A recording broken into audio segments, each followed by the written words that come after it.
Good times. So let's talk basics of our coordinate system. So by convention, we label this coordinate plane. We call this the x-axis. We call this the y-axis. And that's just by convention. There will be times, especially for those of you that might have to head to the 21 series for calculus, there are definitely times where this is not how we're going to label our axes. And for those of you that are headed to the 17 series for calculus, there are also lots of times where this is not how we're going to label or orient our axes. But this is like the default. If somebody doesn't label this X and label that Y, we can assume that they're X and Y. When we talk about points or ordered pairs, we write ordered pairs as numbers in parentheses. So if I wrote 2, 5, I said 2, I wrote 3. We're just rolling with the 3. If I wrote 3, 5 in parentheses, that 3 means that the X coordinate is 3. And the 5 means that the Y coordinate is 5. If I wanted to get to an X coordinate of 3, by convention, our positive numbers are to the right for X, and our positive numbers are up for Y. We label this point in the middle, we call it the origin. And we can give it a label of 0, 0. But that's the point where the X value is 0 and the Y value is 0. And yes, I know I'm going through this slow. Like I said, don't take notes if you don't need notes right now. So to get to a point 3, 5, that's telling me to move 3 in the X direction and then up 5.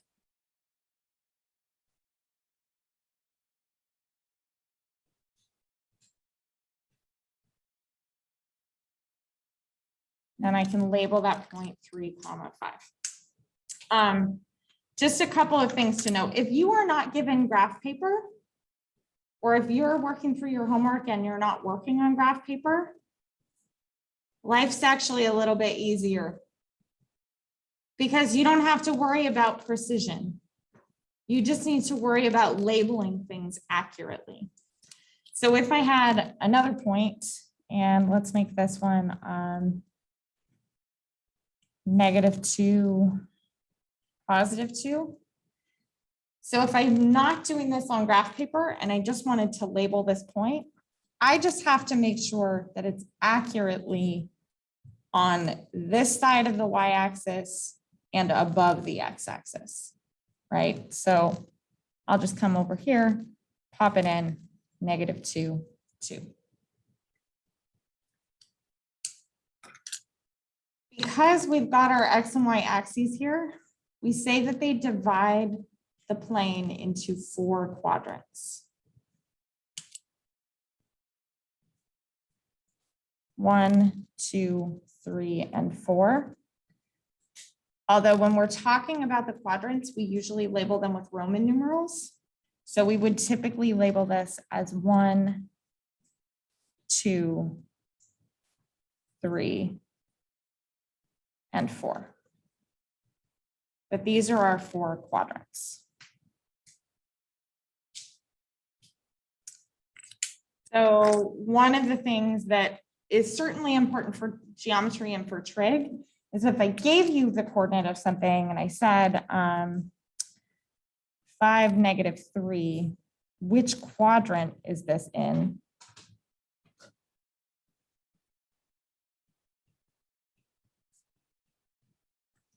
You don't have to actually graph that point 5, -3, but you hopefully should be moving in the direction of developing just kind of a spatial sense of, okay, the X coordinate is positive. So I know that I'm in this half of the plane, but the Y coordinate is negative, which means I'm down here in the 4th quadrant.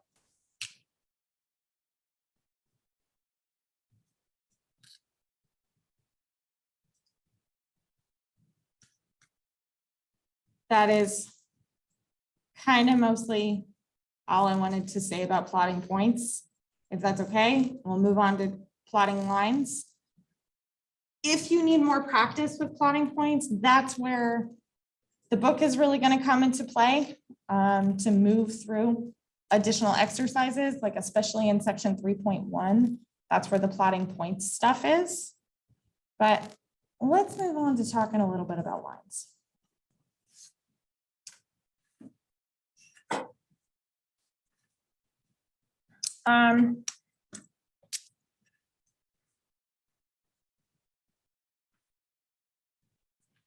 So, sorry. We're going to do a bunch of stuff with lines. And there's like a page in Canvas that lists all of the specific skills that we're going to need around lines. But in terms of plotting lines or graphing lines, if I'm graphing a line, I need 2 points. I need to label 2 points on the graph to show a complete graph of a line. And I need 2 points just in terms of 2 points will define a straight line. Not need, how about need 2 points? So if I need 2 points to graph this line, somebody shout out some numbers for me. Give me 2 points. Anything will do. 2, 4, and I need 1 more point. Great. So if I'm going to graph the line between 2, 4 and 3, 7, that is actually from a calculus perspective. That's all we really need if the question asks us to graph it. So I'm going to go to the point 2, 4. So that's 2 to the right and up 4. And I'm just going to label the 2 and the 4 on my axes. I said that it didn't matter if you were doing this on graph paper and if you were trying to be super accurate. What is important is that the points should be accurate relative to each other. So 3 is a larger X value, which means when I draw this point, it should be further to the right. It doesn't matter if I've precisely measured this out. It should just be further to the right and up higher. So somewhere over here, I'm going to label that with a 3 and a 7. And then I can sketch the line going through it.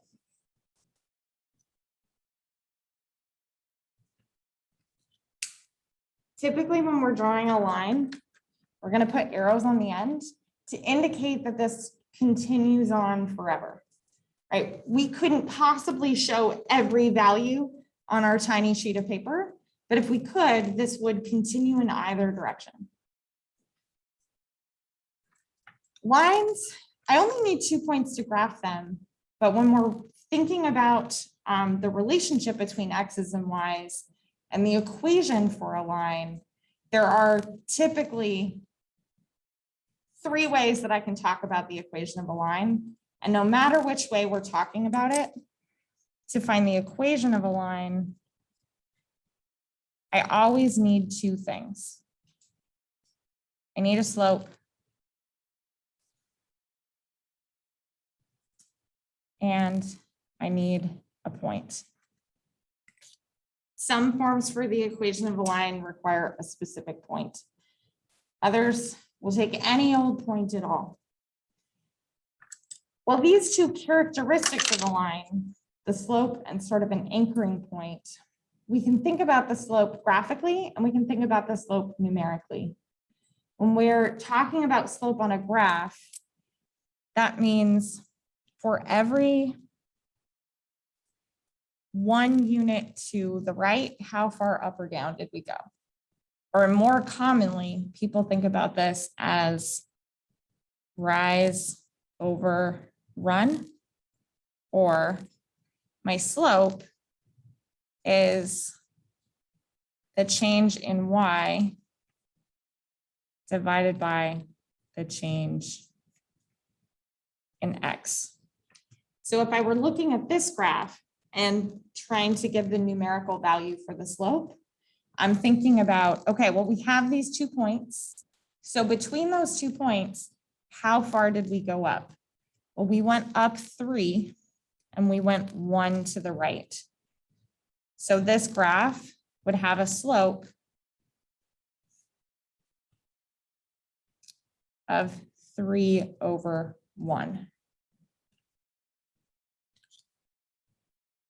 Now I'm going to get mathy for a second, but a linear relationship is a relationship where for every 1 increase in X, it's the same fixed increase in Y. You don't need to write that. You don't need to know that. I'm planting the seed in the back of your head. But that's what it means for a linear relationship.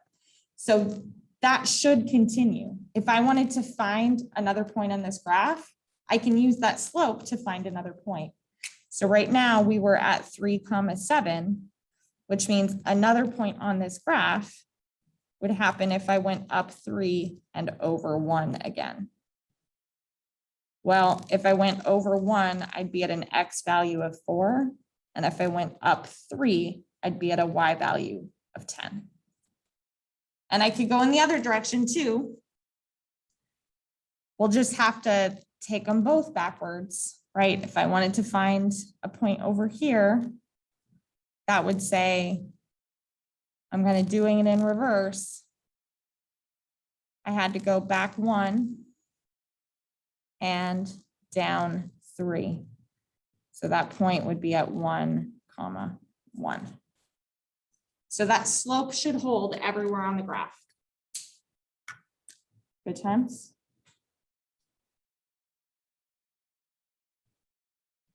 I'm about to turn the page.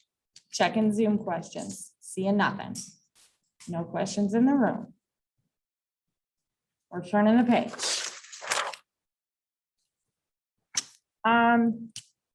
Things that are important to start to get an intuition about for slope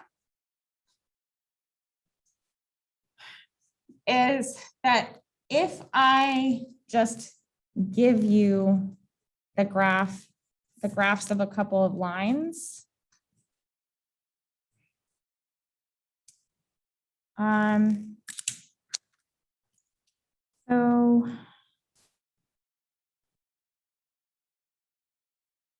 the letter that we usually use for slope, anybody know what letter we usually use?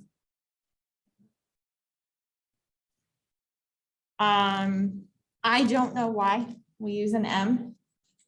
As a general statement, if there's a letter that doesn't make sense in English, it probably makes sense in French because a lot of the early calculus was written in French. So I have no idea I do not speak French, but it works for some other calculus-y labels. So my guess is it works here too. Things you should be able to visually recognize just from looking at the graph. This is a slope of 1. Now, I'm tying in a little geometry here, but if that's a slope of 1, it's a 45-degree angle, or we say that it perfectly bisects that first quadrant. If I draw in a slope like this, we usually refer to this as a steeper slope.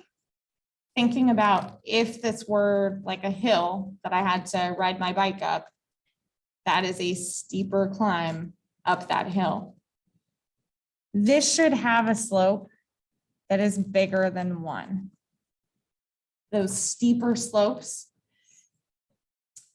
when they're positive, are going to be bigger than 1. And a shallower slope, something like this, should have a slope less than 1. That's something that you should be able to look at a graph and recognize sort of relative to each other, what those slopes look like. By the way, all of these slopes are positive. Because as I move from left to right, the graph goes up.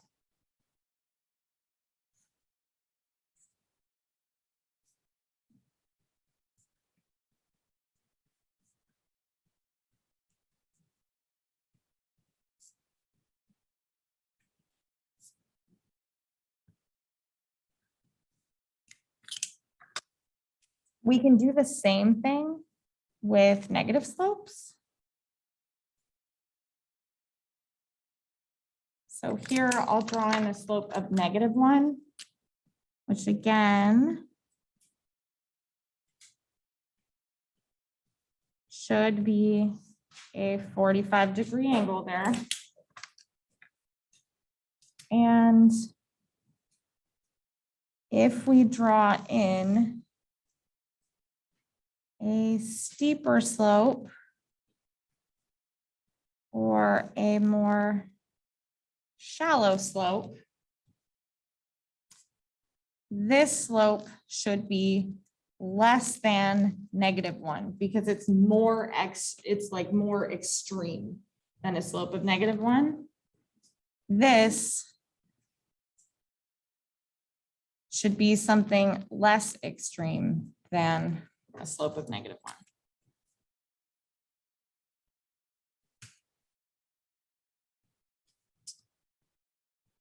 So there's a question in the Zoom chat about like how would you find the degrees if it was something other than a slope of 1? We can totally take a little segue into trig for just a second. I am not teaching anybody trig and it's not a part of this class, but if you've seen it before, I'm just going to do a quick refresher here. So let me move this up. So let's say that and really all I'm saying right now is that if the slope is exactly 1 or -1, you should know that that's 45 degrees. I do not expect you to do this next part, but just for fun, if I told you that, well, let's go back to the one at the beginning where we had a slope that was over 1 up 3. So our slope was 3 over 1. If you've seen trig in a previous life, if I wanted to find this angle, tangent of that angle is equal to 3 over 1. So I would take my calculator.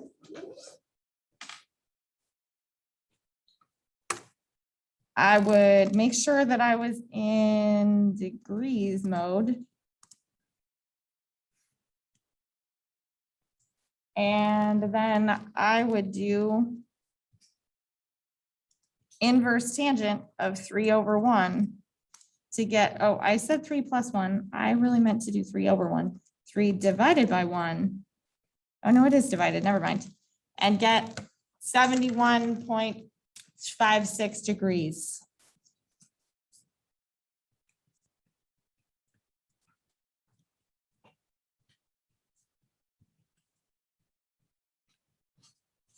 I wrote percent. I don't know where my brain is today.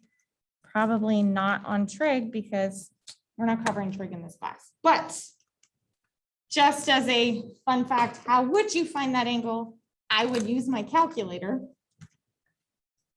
and use the inverse tangent button. That is actually how I would find that angle. Okay. Back to, I'll just for fun. Back to actual MATB stuff. So how am I doing first time? 922. Okay. So I want to talk a little bit about equations of lines now. There are 3 forms for equations of lines that we're going to encounter.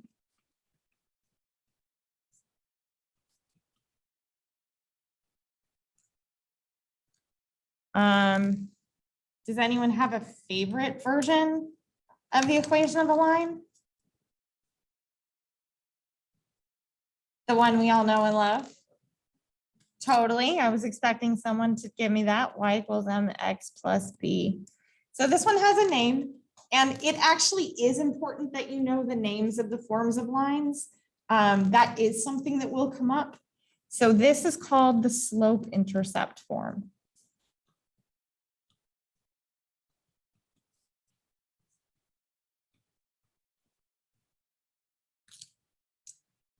And when we write this, the m and the b are constants, like they're values that are particular to the graph. So one example might be if I had something that looked like y equals 3x plus 2. I could read this off as saying the slope is 3 and that 2 is the y-intercept.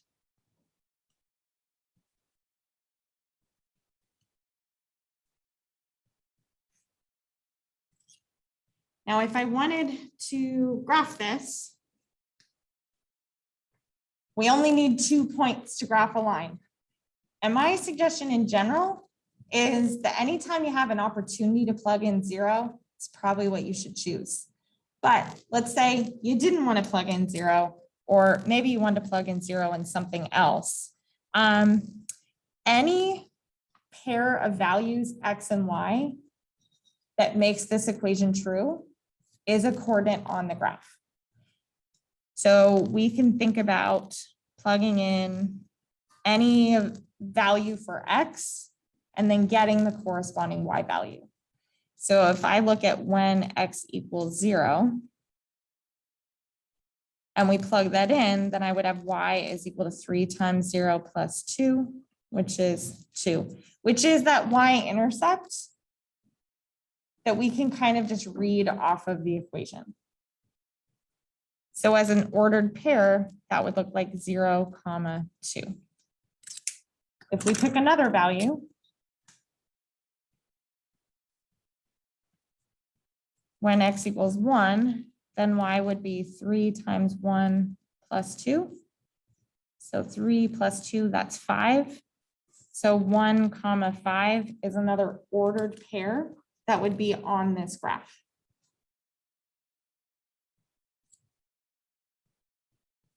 And I could graph this. Here's my 0, 2, 1, 5. We'll just sketch something in like that.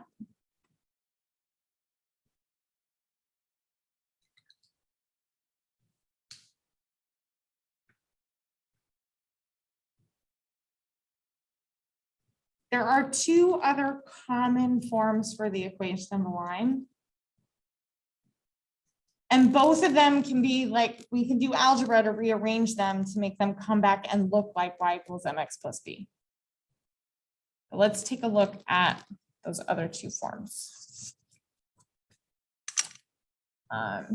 So this version is the one that we use the most in calculus. And this one is called the point slope form.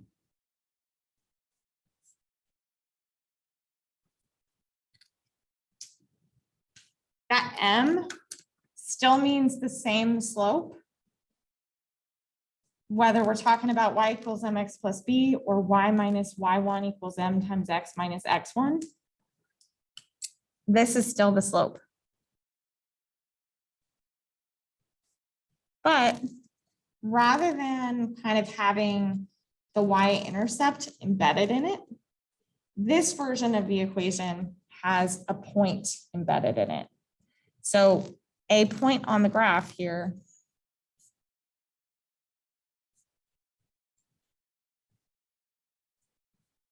is x1, y1. So as an example, y minus 5 is equal to 1/2 x minus 3. from this version of the equation, I can tell that the slope is equal to 1/2. And the point 3, 5 is on the line.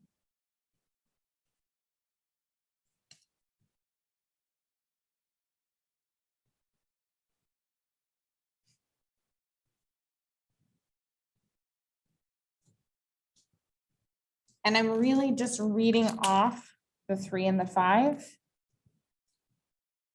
from where they are in the form of this equation.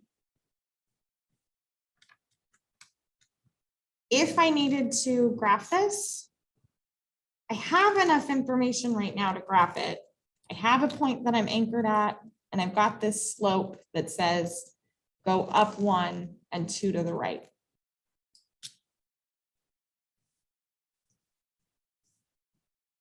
So I can start over here at 3, 5 and use that slope to go up 1, 2 to the right. So if I go 2 to the right, I'll be at a X value of 5, and up 1, I'd be at a Y value of 6.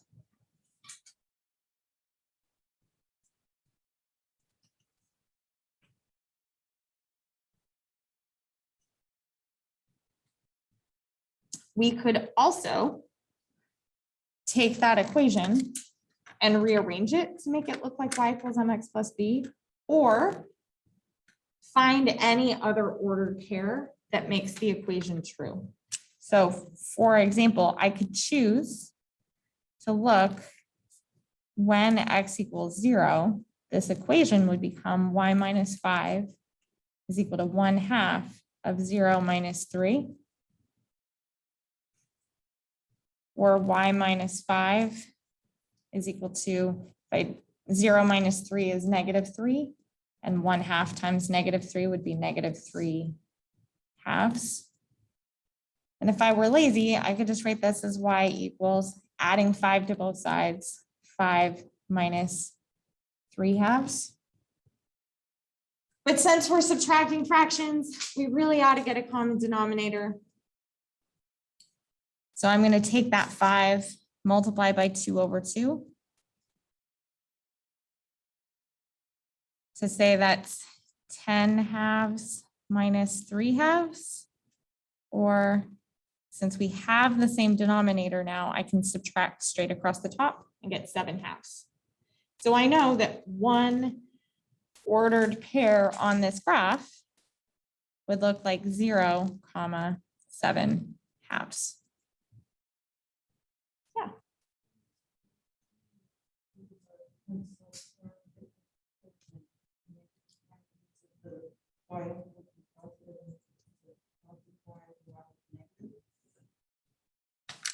Yes, I'm like 90% sure I know what you're asking. So let me just make 100% sure that I know what you're asking. So if I had written y plus 1 equals m times x minus 3. Correct. So this would, oh yeah, I probably should have given us an actual slope and not put m in there, but the point would come from essentially like what makes this side, what y value would make that equal to 0. And that's -1. And what x value would make this equal to 0. And that's +3. So this has a point on the graph of +3, -1.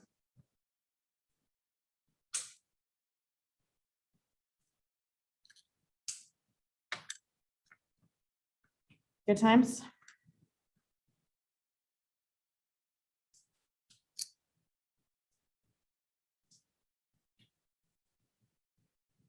We've got one more version for the equation of a line.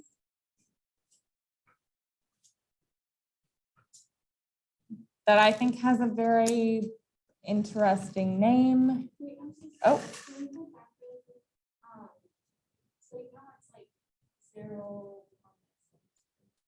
Oh, yeah. Would there ever be a time when we would have to graph Sure. Well, you know what the cool thing is about not getting a calculator or having to use graph paper? I'm just going to label that 0,7/2. Yeah. Sweet, huh? There are some advantages to like not having to put stuff on graph paper and not having to use a calculator, but a little bit more in depth to your point. It is probably important to be able to know what 7/2 is close to, or like what values, what whole number values 7/2 is squeezed between. So that I think is a skill that's worth taking a moment to talk about. So if I have 7/2, my suggestion is if we leave the denominator the same, then we can just compare numerators. So if the size of my piece is 1/2, then 8 of those is definitely bigger than 7 of those.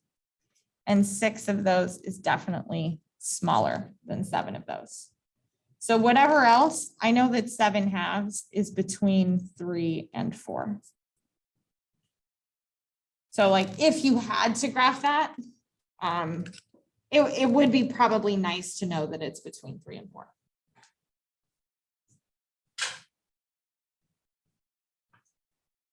There was another question up front, or maybe it went away. I think you were explaining it to but about the Like if it's a plus instead of a minus on the point slope. How is that going to come up like in our like work? So like, are we going to have to change the pen?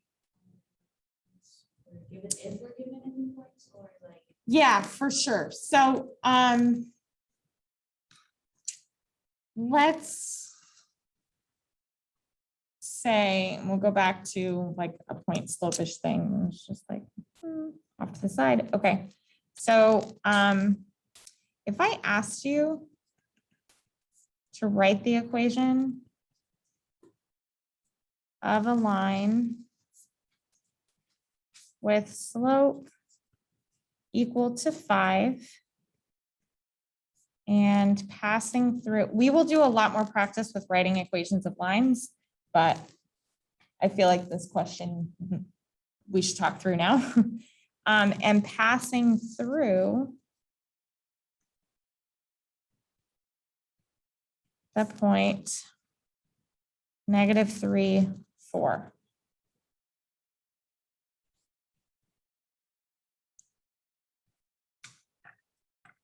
I'm going to choose which form of the equation of a line I write in based on how the information was given to me. So because this information was given to me with a slope and a point, I'm going to use point slope form. If this had been given to me as a slope and a y-intercept, I'm going to use the slope intercept form. So you have choice. If I just plug it into our general form, this would look like y minus 4 is equal to that slope of 5 times x minus -3. It is totally fine for you to leave that as x minus -3. But my suggestion is that we would take a minute to rewrite that to say x plus 3 for 2 reasons. One, minus a minus can really quickly just turn into looking like 1 minus sign, or somehow like you're multiplying stuff. If your handwriting is not real good, I would pretty immediately turn that into an x plus 3. I don't know if that gets at the question. Maybe? I think so. I think I just have to like maybe like when it comes up. Yeah, so this is how it's going to come up. Right, like that if we plug in a negative number into that equation for the point slope form, we're going to end up with a minus. Yeah. Okay. More questions. I like questions. Thanks. Oh, yeah. whenever we're faced with like an x minus 3, since like it's kind of stupid, but you take the minus and you flip it into plus. You put the minus minus. Sure. Adding on to that too, like the zeros will be the parentheses with a plus. Oh, like if you put the -3 in parentheses. Sure. Yeah. Whatever helps you to remember it. Yeah. Yeah. Is the 2/2 in parentheses next to the line, is that 2 cancel out? What is that? Oh, great question. So coming back up over here, that 2/2 was so that I can get a common denominator between the 5 and the 3/2. By the way, I've noticed on the homework and quizzes, some of you like decimals better than fractions. That is totally fine. You can even have decimals inside of fractions. I don't care. So if you look at 3/2 and that's 1.5 in your head, and 5 minus 1.5 is easier for you to do that. But if you're going to subtract fractions, we do need to get a common denominator, which means multiplying by 1 and writing that 1 as 2/2 or 3/3 or 17/17, but multiplying by 1 somewhere to make sure we get a common denominator. Yeah. What makes the signs inverse when you turn it to the line minus 4 equals 5? It's 3. It turns out it's negative 3. I think it's more important to think about the move from here to here. That subtracting a negative is equivalent to just adding the number. Okay. And then what about the y? What is possible? Well, if this y value had been a negative number, then we would have the same thing going on over here where we'd have like y minus a -4, and then it would become a positive number. Yeah. But in terms of the order that it's going to show up in a problem is that you will start with the point, and once you plug it in, need to decide what you're going to do with it. Can we just basically think of it as like the opposite? So like if it's -3, just take a positive. It's negative, it's 4, then just take a 4 in that sense. Like I know it's not that really, but like when you write it down. Honestly, whatever is getting you through the day.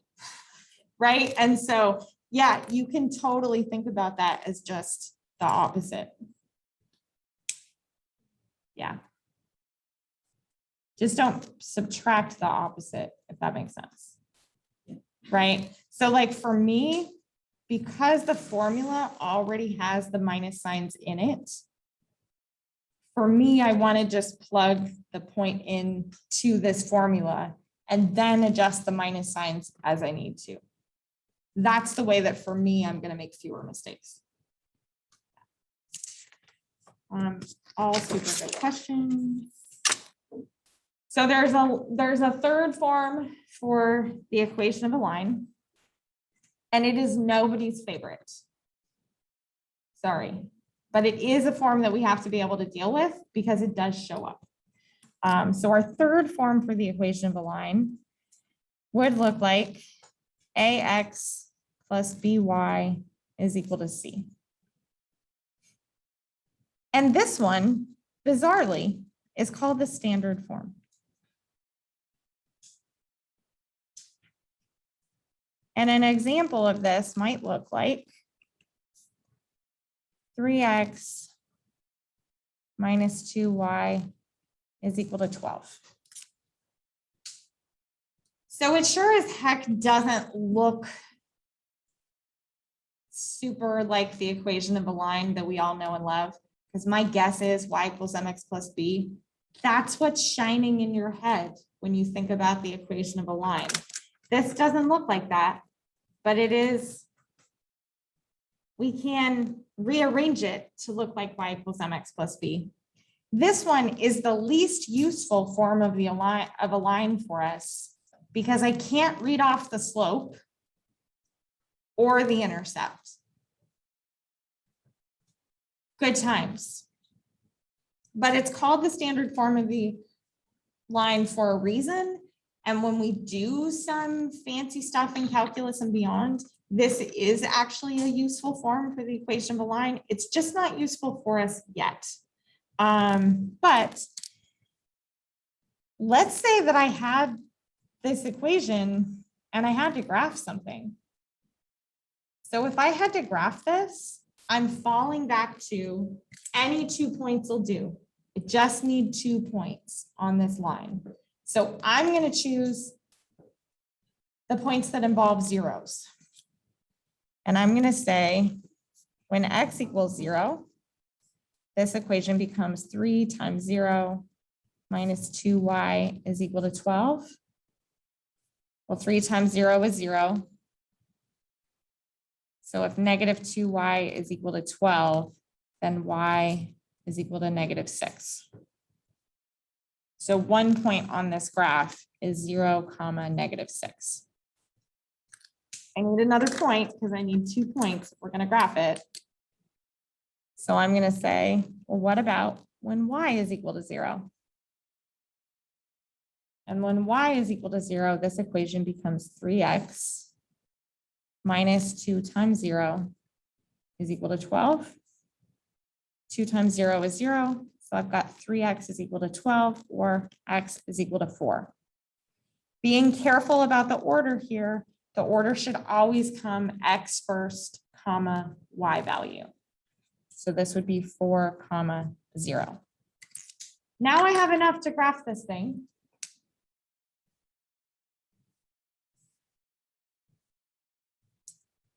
So 0, negative 6, and 4, 0. And then we will just draw our line in. By the way, now that we've drawn in the line, I could find the slope. Should my slope be positive or negative? Based on the picture. Yeah. So because we're going, as I move from left to right, the graph's going up. We're going to call that a positive slope. And we went up from negative 6 all the way to 0. That's a distance of 6.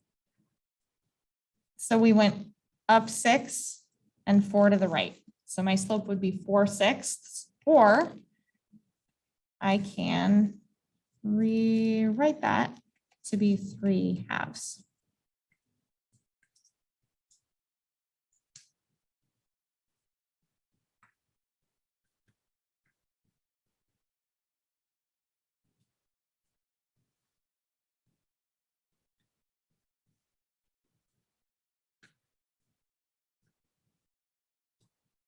Now, if you didn't want to plug in points, or you just we're looking at that 3x minus 2y is equal to 12 and going, nope, I want that to say y equals mx plus b.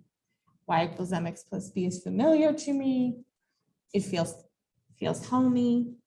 So we're going to get this to y equals mx plus b. You don't have to do this step, but if you wanted to rearrange it to get the y by itself, I would move the 2y to the right because I don't like dealing with negative numbers, but I don't think that's what most of you would do. So I'm going to do it the other way. So I would subtract 3x from both sides. So now I have negative 2y is equal to 12 minus 3x. And then divide both sides by negative 2. Now this gives me a great opportunity to address the number 1 algebra mistake I see anywhere always. Calculus students, algebra students, pre-calculus students, pre-med students, doesn't matter. This is the algebra mistake people make.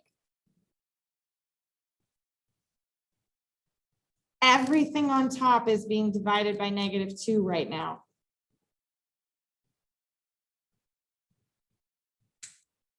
You can't just cross out those negatives. And you can't just take 12 and divide it by 2 and get a 6. Everything on top is being divided by -2. That means this is equivalent to 12 divided by -2. I got too many negatives in here. I apologize. It's not a great example, but I'm going for it anyway. Minus 3x divided by -2. This one, you're welcome to simplify into -6. The minus, a minus, you're welcome to simplify into a plus.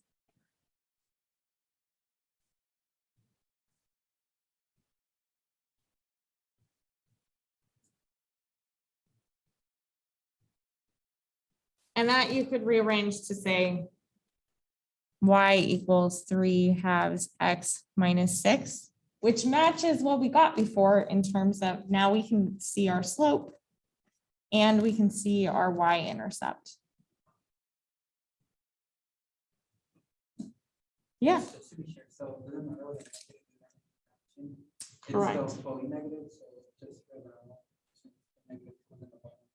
And we're subtracting it, just becomes. yep. How am I doing for time? I got 1 minute left. Probably not enough time for another example, but that's okay. We will have more fun on Wednesday, on Friday. I don't know what day it is. Any last questions for me?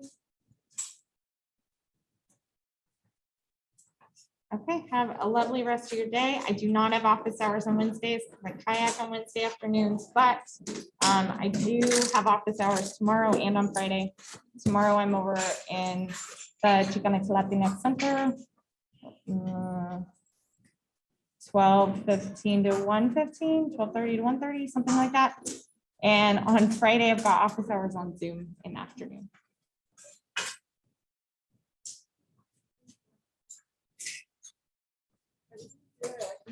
Oh, thank you. My Dorothy Matthew scarf. Yes. Yes, I like my Dorothy Matthew scarf too. Thanks.